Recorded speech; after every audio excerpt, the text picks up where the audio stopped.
लेकिन और इसका अनिल जी, अगर आप ध्यान हो तो जिस तरीके से ये जो पूरी लड़ाई जो पंजाब के राज्यपाल और सरकार के बीच में जो दिखी थी, वो एक चिट्ठी से शुरू हुई थी कि किस लिए गवर्नर ने उनसे एक एक्सप्लेनेशन मांगा था पंजाब की सरकार से कि भाई आप किस बेसिस पर अपने टीचर्स को सिंगापुर भेज रहे हैं, जिसके जवाब में एक बहुत तीखी भाषा इस्तेमाल करते हुए भगवंत मान ने उनको एक चिट्ठी लिखी और उन्होंने एक ट्वीट लिखा था। उसी का संज्ञान लेते हुए गवर्नर ने कहा कि मैं इस पर लीगल एडवाइस लूंगा, और इसी के चलते उन्होंने देरी की बजट सत्र में।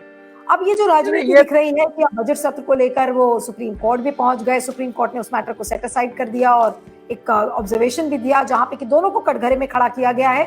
तो जो ये राजनीति है पंजाब सरकार और गवर्नर के बीच में, और ये जो चिट्ठी के जो तथ्य सामने आए हैं कि भाई वो टीचर्स की ट्रेनिंग को लेकर वो भेज रहे थे कि भाई सिंगापुर जाना है, उसको लेकर आप क्या कहेंगे? क्या किसी राज्य सरकार हक नहीं है कि अपने टीचर्स को वो बाहर के देश में भेजे, उनको एक्सपोजर दे? इसको लेकर पूरा हक है, हो रही है, उस पर क्या कहेंगे? नहीं, पूरा हक है। उसमें सिंपल बात ये है कि ये जो कोशियारी का देख लीजिए मामला, या ये क्या कहते हैं जगदीप धनखड़ का, ये आप देख लीजिए कि जो भी सरकार बीजेपी की नहीं है अगर स्टेट में, और उस स्टेट में अगर गवर्नर सेंटर अभी जा रहे हैं, तो 8 साल में आप देखेंगे कि उन्होंने सारी परंपराएं तोड़ दी हैं और वो बहुत ही गलत ढंग से व्यवहार कर रहे हैं। और सबसे जो अफसोस की बात है कि बनवारी लाल पुरोहित का जो बैकग्राउंड है, वो एक मीडिया हितवाद के ओनर रहे हैं, उसके संपादक ओनर जो भी कहेंगे आप, और वो एक उनसे उम्मीद की जाती थी, वो काफी पॉपुलर नागपुर में रहे हैं लीडर, और उनको एक अच्छा माना जाता था। इसका मतलब ये है कि ये जो सेंट्रल गवर्नमेंट है, ये होम मिनिस्ट्री है, उसके राज्यपाल को उसी तरीके से काम करवाया जा रहा है, और उनको जो स्टेट गवर्नमेंट्स हैं उनको प्रताड़ित करने का काम करते हैं, और पॉलिटिकल है ये। अब इनके तरफ से भी पॉलिटिकल है, आम आदमी पार्टी के तरफ से। अब ये जो है सो भाषा, अगर राज्यपाल अगर मान लिया कि वो गलत, उनका हस्तक्षेप एकदम गलत था, अब बाद में जो ये डिस्क्रिप्शन वो ले रहे थे वो एडवाइस लेंगे, ये डिस्क्रिप्शन उनको था नहीं, जो सुप्रीम कोर्ट ने साफ भी कर दिया। तो ये जो है दोनों ही तरफ से संविधान की धज्जियां उड़ाने का काम है। राज्यपाल का सम्मान करना और उनके लिए अच्छे शब्द का इस्तेमाल करना, उनको अच्छे ढंग से वो जवाब, अगर मतलब वो गलत था, ये निश्चित तौर पे उनका ये पूछना हस्तक्षेप है, और ये गलत हस्तक्षेप है, असंवैधानिक है।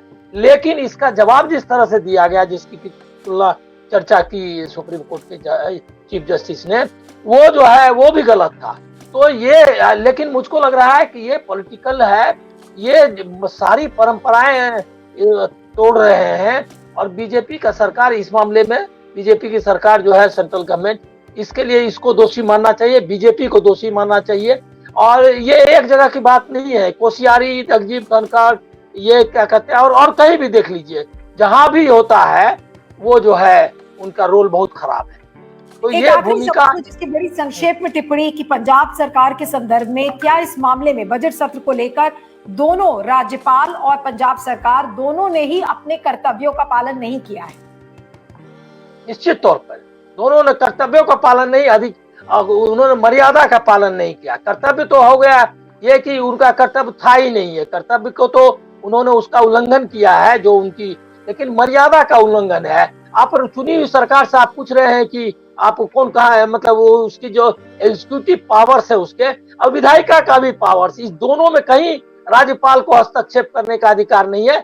सिर्फ एक कुलपति की हैसियत से वो जो है कुछ जो है कर सकते हैं, बस, इसके अलावा कुछ नहीं कर सकते। थैंक यू अनिल सिन्हा जी, आप हमारे साथ जुड़े, और इस वीडियो को ज्यादा से ज्यादा शेयर करिएगा, फीडबैक दीजिएगा, और बने रहिएगा मेरे साथ क्यू वाइब पर। Thank you. कई बार आप न्यूज चैनल्स देखते हैं और देखते देखते बोर हो जाते हैं, क्योंकि आपको लगता है कि जो खबरें दिखाई जा रही हैं वो बिल्कुल बकवास है, जो डिबेट्स और चर्चाएं हो रही हैं उनके कोई मायने नहीं है। लेकिन फिर भी आप न्यूज चैनल से जुड़े रहते हैं, क्योंकि मन में एक लालच है कि